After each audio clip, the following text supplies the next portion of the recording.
During the Act 2 reveal livestream for Heresy, we got to see the new artifact mods that are coming next week. Let me just say, guys, trace rifles are about to be the meta, which is crazy because trace rifles, let's just be real, inside of PvE, not that impressive. Outside of like maybe Microcosm. So in today's video, we are going to be going over our top 6 trace rifles to lock down for next week. This will include 3 exotics and 3 legendaries. However, I do want to give a quick disclaimer. If your favorite trace rifle isn't on your list, that's fine. You could still use it. These are just our picks. Now, first up, what do these artifact perks actually do? Now, we went over it during our Act 2 breakdown video. If you've missed it, feel free to check out that link down below. But almost this entire row of artifact perks was specifically made for trace rifles. All of them are going to be synergizing with trace rifles quite well. We've got overload trace rifles, which is pretty self-explanatory. This allows trace rifles to stun overload champions, with arguably the biggest benefit being the overcharging of this weapon when the modifier is active. Next up, we have Beam Medic. Rapid trace rifle final blows heals you and nearby allies. Powerful combatants increases the amount. Now, we don't know exactly what that amount is, or even the range at which you can give out those heals. Nonetheless, though, it helps with survivability, which is always welcomed in in-game content,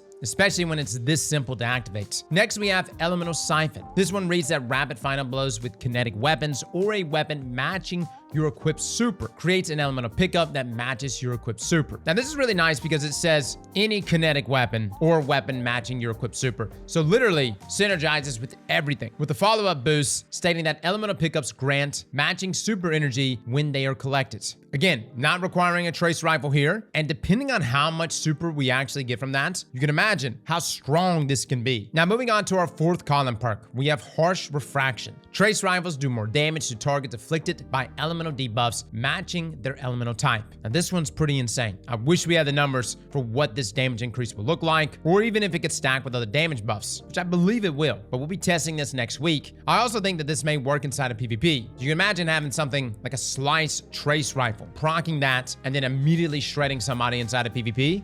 Now, the final 5th column perk, Limit Break. This one reads that casting a super while you are critically wounded or have an elemental buff matching your super element grants a period of increased super damage. Now, this one doesn't directly affect our trace rifles, but it can be easily used in conjunction with them. If you're using an arc super, you can slap on an arc trace rifle so that you become amplified, and then boom, you have that super damage buff. Now, with the artifact perks out of the way, let's talk trace rifles. We're gonna start with our 3 exotic picks. The first one being an obvious one, Microcosm. This is our heavy kinetic trace rifle, and this one's gonna be benefiting pretty much from all of these perks. This comes with the exotic perk Paracosm Beam, which states fires a beam of kinetic light, dealing massive bonus damage to shields. Now, this also has the trait Paracausal Imbuement. Final blows of this weapon grant super energy. This weapon gains bonus damage once your super expires. Now, Microcosm has always been very strong, especially against subjugators and tormentors. During the Dual Destiny exotic mission, Microcosm is literally the best weapon to use, as it just shreds down those subjugators at the end. Now, the reason why that's the case is that these enemies always count as shielded, allowing the massive damage bonus to shields from Paracausal Beam to pretty much always be in effect. Now, what's so interesting about Microcosm is that on the live stream, Morgan, the associate weapon designer, said that the increased damage granted by Harsh Refraction will always be on for Microcosm, which sounds crazy. Even if this is only like a 10% damage buff, hopefully it's actually more, but even then, Microcosm, which is already a very good weapon, is always going to have this active. You just need to have this artifact perk equipped, and boom, you're gonna have a damage buff, on top of it being overcharged for overload trace rifles. Now, Microcosm, of course, will also work with literally any of the other artifact perks. They even mentioned on the live stream, you could pair this with the 5th column perk, Limit Break, to get that increase to your super damage, which perfectly synergizes with Microcosm because after you use your super, you get the increase to Microcosm with Paracausal Imbuement. This is going to be a fantastic trace rifle next week, guys. If you haven't gotten Microcosm, we'll link our guide down below. This one, though, it's going to be a juicer. Next up, we have Ager's Scepter. Now, I have a personal history with this trace rifle, as its exotic catalyst was literally the most elusive drop I've ever had to deal with. This trace rifle, though, comes with the perk Ager's Call. Final blows of this weapon generate a slowing burst around the defeated targets. It also has the trait Rega's Refrain, where stasis final blows transfer ammo to this weapon's magazine from reserves. Now, by itself, Ager's Scepter is a very nice trace rifle, but it's the exotic catalyst that really amps it up. The catalyst gives us the perk Will Given Form, which states that you activate to drain super energy, overflowing the magazine and empowering the beam with bonus damage, and the ability to slow and freeze targets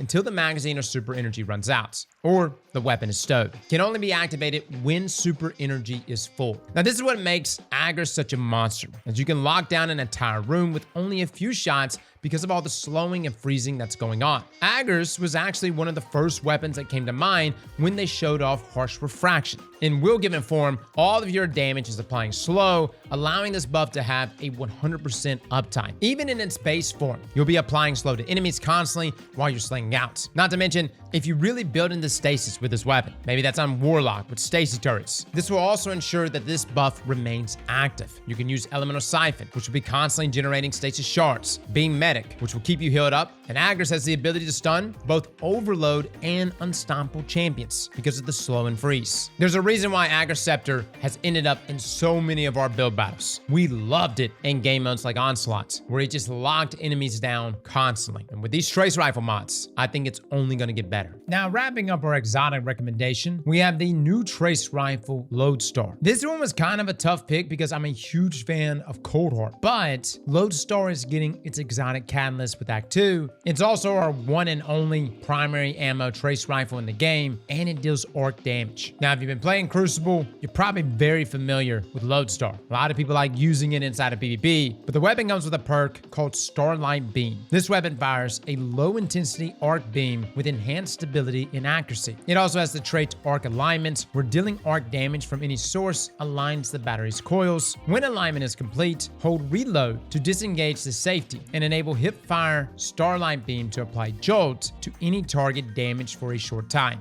Aim down sights to slow the rate at which the battery drains. Now this is a very unique weapon, as when you aim down sights, it fires similar to a pulse rifle in a burst fire pattern. But when you hit fire, it fires like a normal trace rifle, that being in full auto. Now this is going to be especially good with the overlapping of some of our older artifact mods, but also with the harsh refraction artifact perk, since it can intrinsically apply jolt when firing from the hip. Of course, Elemental Siphon would be great here as well, to spawn in endless amounts of onic traces. Now, the catalyst for Lodestar, which we're going to be getting next week, comes with the perk Supercharged Matrix. This is actually located in the API, but it states that while amplified, this weapon gains greatly increased reload speed, aim assist, and movement while aiming down sights. Nothing really major here. I do believe that the catalyst is going to be more noticeable inside of PvP, making it even more of a menace. Overall, though, guys, whether it's Coldheart or Lodestar, I think both of those arc trace rifles are going to serve us well. Now, let's touch on our legendary trace rifles to look out for next week. The first one is my favorite one, and that is the Sunder Doctrine Trace Rifle Unsworn. This is a strand trace rifle that's literally almost teetering on the line of being an exotic due to its origin trait, Subjugation. This trait reads that the weapon adapts to targets. When dealing damage to weak targets, shots explode. Strong targets, targets become exhausted. To Guardians, the weapon's flinch resistance increases. Now, the part about the shots exploding against weak targets is what makes this weapon so nasty. This is essentially granting us explosive payload, so long as you're shooting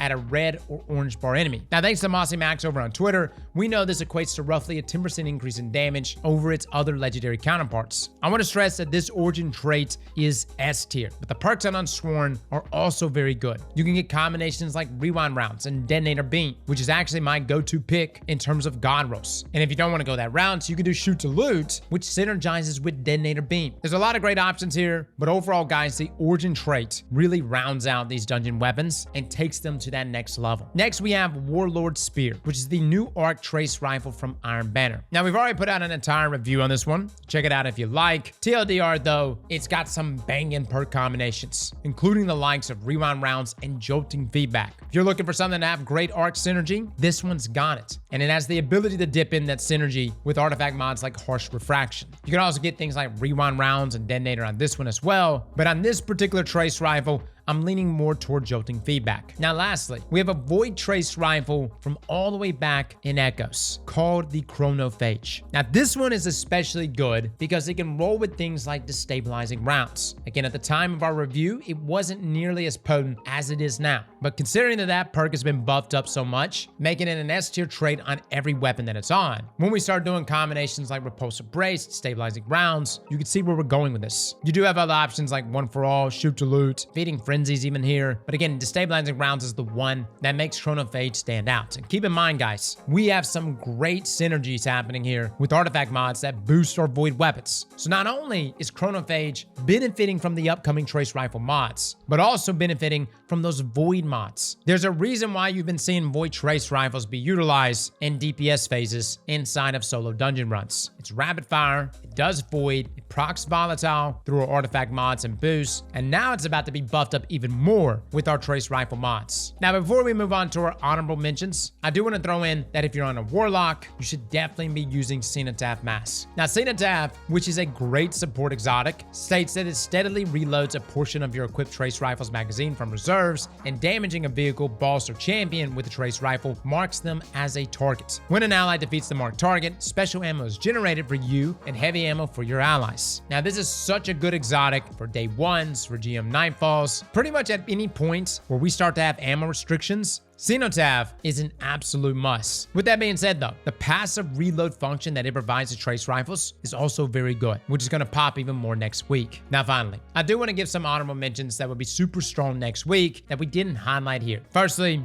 definitely Cold Heart. I think Cold Heart is fantastic because of its ability to generate onic traces. It's got built-in target lock, it beautifully synergizes with things like Geomax, and with the different artifact mods that we have that synergize with Arc, this one is a no-brainer. Ruinous Effigy is also another exotic trace rifle that I really like, and it's kind of its own animal. It turns enemies that are killed into void transmutation spheres, which you can then use to either dunk with, you've got like a line attack, hell, you can even block, which does damage over time to anything that steps within that dome. All of which already has great synergy with our void artifact mods, but it's going to be even more potent next week. Now finally, we have Prometheus Lens. It might be surprising that we didn't add this to the main list, and instead just put it as honorable mention. It is good though. Its ability to apply Scorch on targets when dealing sustained fire, which is going to be fantastic for harsh refraction. The only downside we have here is that we have no artifact mods that are solar, but that doesn't mean that Prometheus Lens won't be deadly all on its own. So that's it, guys. Those are the trace rifles that I would recommend going into next week's Act 2. We'll probably be doing some light damage testing, some pre and post. Trace rifles typically are extremely weak compared to their special counterparts inside of PvE, but with the lineup that we got coming next week, I'm hopeful that all of these are going to be substantially better. Well, fellas and ladies, thank you all for coming and watching, and as always, slap that like button like your mama told you right.